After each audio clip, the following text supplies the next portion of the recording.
When the draft was going down, my brother Bob, who was already in the NFL, brought a few cases of beer to Notre Dame, where I was. I was in my apartment in Colorado, just off of campus, in my underwear. We had a house full of people. We had cousins, aunties, uncles, friends of the family. The house was full. My dad barbecued. It took me so long to get drafted. I got drunk, I sobered up, and got drunk again.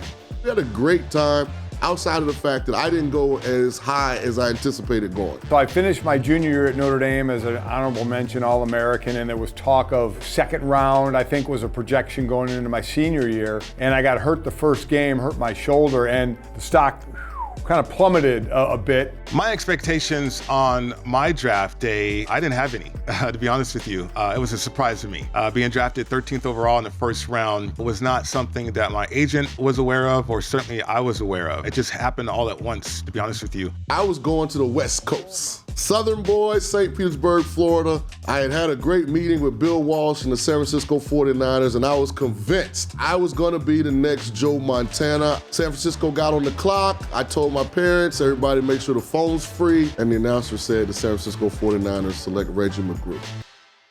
Needless to say, the next 20-something picks were a tough time for me. It was around midnight on the second day. Ended up going in the 10th round, so at that point, I was just happy to receive. It wasn't hear my name on TV, it's a different ballgame. It was have the phone ring and have a GM on the other end saying they just selected you. Now it's a show. It is legitimately an incredible show, where back in my day, as they say, it was a procedure. It's such an event now, and it's prime time. So it's handling the buzz, handling social media, handling the attention. You're expected to show up at the draft, get the hat, get the bro hug from Goodell. I think the difference if I was in this draft, people would know who the hell Sean King is. In 1999, Tulane wasn't on TV. And listen, I had great cheekbone structure. My hairline was in place at the time. I was articulate. I think I could have made, a couple more dollars off the field. But back then, the brand in itself wasn't what it is today. The advice I would have for anybody would be to enjoy it, cement it.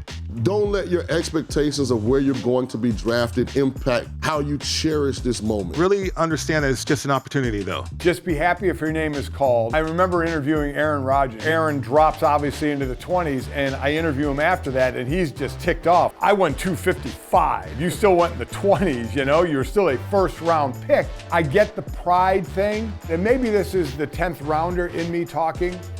All you want to be in a position for is getting issued a helmet and shoulder pads. Now you have the chance to go on the field and prove to them that you belong to be there.